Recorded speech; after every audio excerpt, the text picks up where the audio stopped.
Remember a few weeks ago when we saw this video of Tyson Fury slamming a medicine ball into Tommy Fury's chest? Now Fury's out of his upcoming fight with Jake Paul due to rib fractures. Welcome back everybody, I'm Dr. Brian Sutterer, and in this video we're going to talk about this recent update that Tommy Fury is out of his upcoming fight against Jake Paul.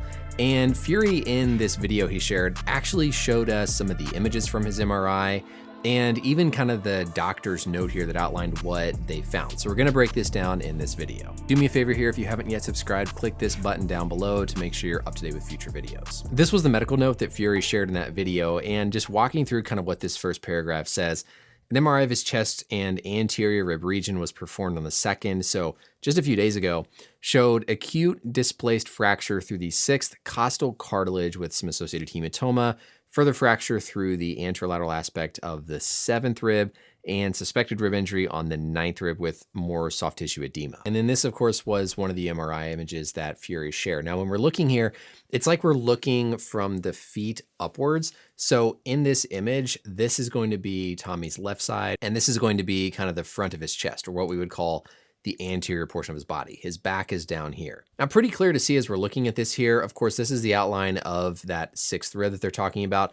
And you can see this kind of clear displaced deformity there. There's nothing subtle about this. This is a pretty significant injury. All of this white that we see around this area, that's the edema. That's the inflammation, the swelling as a result of this injury to that costal cartilage. There's also a little bit of increased signal over here. Hard to say if that was from the pneumonia that was also mentioned on his MRI, or it's just some surrounding kind of soft tissue edema from the ribs, but pretty clear, obvious displaced injury here. And you can even tell how it's kind of swollen into that soft tissue subQ underneath his skin. Now, the one unique thing here is that the report mentions this was a displaced fracture through the costal cartilage, not specifically the rib. With our biodigital anatomy tool here, we're looking at this kind of anterior chest. And so if we go over to our left side, we can count down, and this is going to be about the 6th rib. Now, the true bone of the rib doesn't actually abut right up against the bone of the sternum. It's not like your knee joint.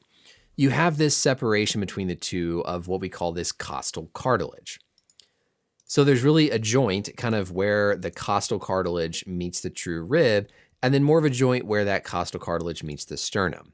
But this space in between here, this is not technically bone. This is cartilage. We can see injuries to the rib where there's just displacement kind of here at this junction between the costal cartilage and the rib, or we can see a true fracture kind of through that costal cartilage. So the report mentioning a displaced fracture through this costal cartilage means that it wasn't really the bone over here at the 6th rib that was broken and split, as much as it was the cartilage here that connects that rib to the sternum. Of course, the report also mentioned that there were true rib fractures at these ribs down lower. So this wasn't the only injury. And even if it had just been this costal cartilage fracture, still a significant enough thing that he wouldn't be safe to continue fighting. These guys always want to talk about toughness, and this isn't a toughness thing. This is like, if you fight with something like this, where you have rib fractures that are either displaced or could become displaced, you run the risk of collapsing your lung. These kind of middle ribs sit right there in close proximity to the lung. And so if you suffer another injury to these ribs, a heavy shot, you have a high chance of causing a collapsed lung, a pneumothorax, which is something that's life-threatening. This isn't just a bruise or something that you can fight through the pain. This is a true injury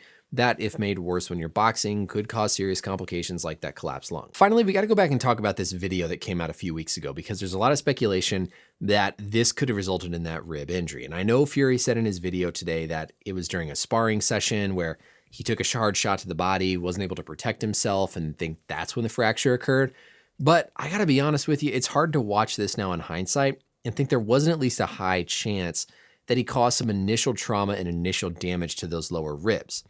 This could have caused weakening in that cartilage, contusions of the ribs that then made them more predisposed to ultimately having the fracture. I know the purpose of this drill is to help build up tolerance and that endurance against body shots, but Fury is hitting this medicine ball down in a spot of the body that doesn't have protection. All right, this lower kind of flare of the rib cage, your pec muscle is up high, so your pec muscle is not protecting you.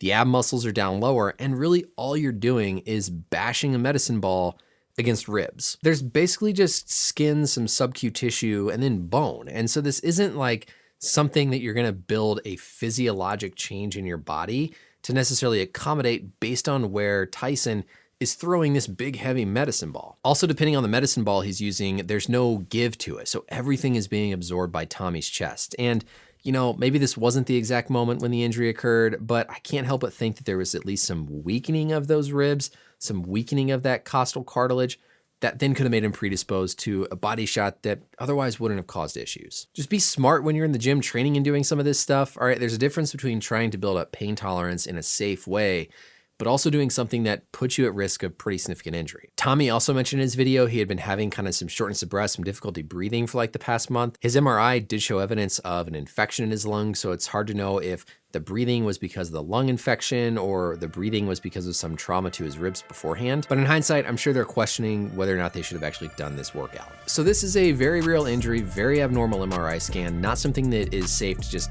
try to toughen through and fight, especially when you're a young fighter like Tommy who's got their whole career ahead of them. The doctors wouldn't clear him anyways, and it would be stupid to risk serious complications like a collapsed lung based on how bad his MRI looked from those injuries. Let me know as always any questions or comments down below, and until next time, we'll see you later.